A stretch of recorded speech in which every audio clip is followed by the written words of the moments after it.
And I was out 2017 Halloween. I was a 400 pounds dressed up as a skeleton. And I go to this fancy dress party and I'm looking around and I'm thinking, these are all young kids compared to me.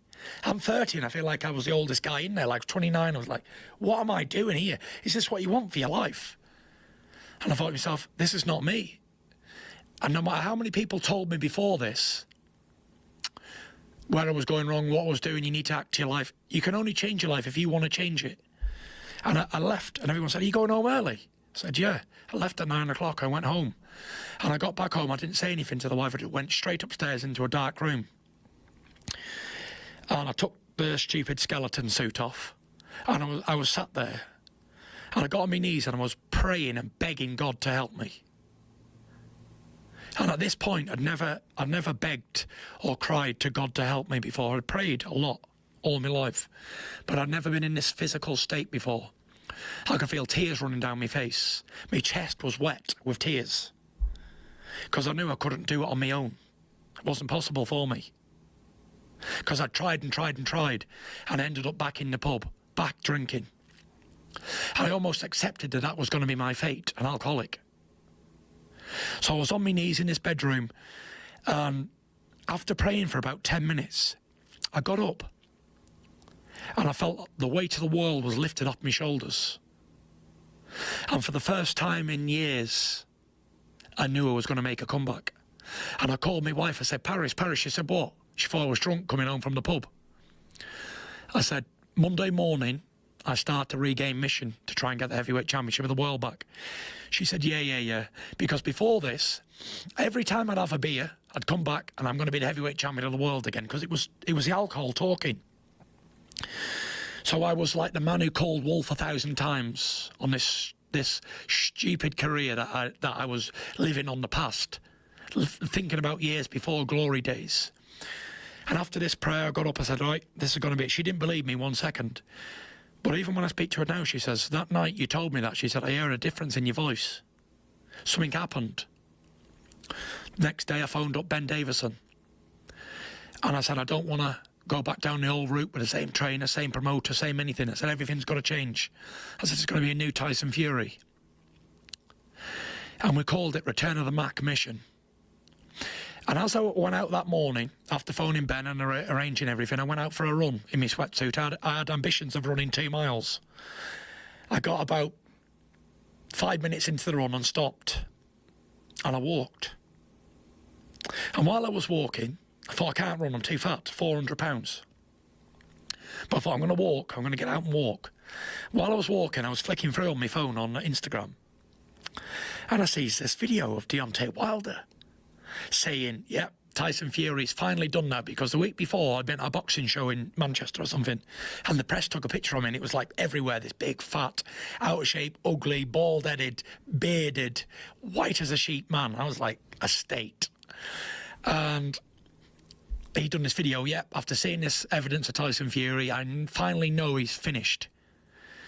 He can never come back, and even if I would have fought him in his heyday, I'd have knocked him out. And before that, he was talking about Mike Tyson, how he'd knocked Mike Tyson out in a round. And I thought to myself, that's very disrespectful to talk about someone who's not even from your era and wanting to fight them and all that sort of stuff when there's no possible chance. So I thought to myself, you know what, if I ever do fight you, I'm going to give it you for that reason. And then when I saw this other video of him saying the things about me and that I couldn't come back and that, it gave me that much more motivation to return, just so I can beat Deontay Wilder. So I had all these court cases on as well.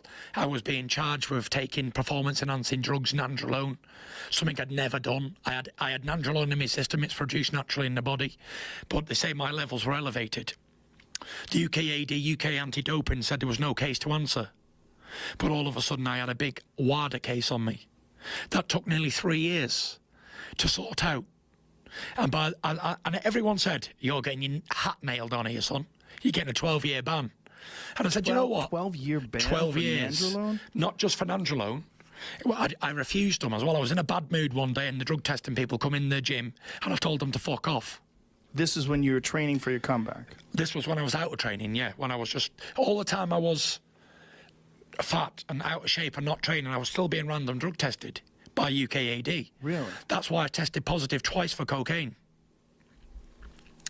And everyone said, no, you're never getting back. The Boxing Board of Control suspended my licence in the UK for the cocaine use. So I had a court case looking at ban forever, basically. Suspension. The doctor made me medically unfit to fight. So that was after, I forgot about that bit. When I was rescheduling the Klitschko 2 fight, this psychiatrist phoned up and says, look, he is medically unfit. He can't fight anybody. He don't want to live, never mind fight. So I was medically deemed unfit to box, suspended by the Boxing Board of Control for the cocaine use, and I had an androlone case on me and a refusal case. And by the way, it was racking up millions of dollars in lawyers' fees too. But I was so confident that everything was gonna be okay, because when I was down on my knees, I just knew that it was gonna be okay. And everyone was like, what's the point in training and doing anything with you when you can't do anything, you're not in a position to do it?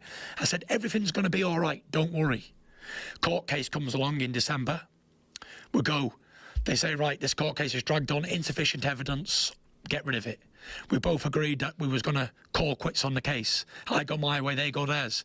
They pay their legal fees, I pay my legal fees. Done. That was a drugs case out the window, finished. The suspension, I had a meeting with the Board of Control in the UK, and they said, look, if you can get past medically fit by a doctor, mentally, then we'll reassess your case. Until then, denied. So I said, right, no problem. Phoned up with the psychiatrist, the same people who I'd spoke to, all these doctors, 3 or 4 different Dr. Phils, Dr. Jones, whoever else. Said, right, I need reassessing. Reassess me, bang, passed, flying colours. I went back to the Board of Control, handed in my certificate by all these different doctors, examinations, physical and mental. They said, we have no other choice but to give you a licence reinstated. Bang. So that was 3 of the biggest obstacles in my life at once. Were all done within a month or 2, straight away. Then I just had the easy task of losing 160 pounds. Which, if I could have got over all them other things, losing weight as a fighter was something that I'd done natural anyway. So then me and Ben set about losing this 160 pounds. And on the way back, I spoke to Frank Warren, and he became my promoter. And Frank said, right, you've had a long time out the ring, you've abused your body. Let's get you 4 or 5 comeback fights, just so you're ready. I said, okay, no problem. Had the one comeback fight, had the other comeback fight. I said to Frank, I don't need any more comeback fights. Make the Wilder fight now. No, he said, let's have a couple more just in case. I said, I'm telling you, make the Wilder fight. So this is where people don't understand. I've picked Deontay Wilder. He didn't pick me. I picked him.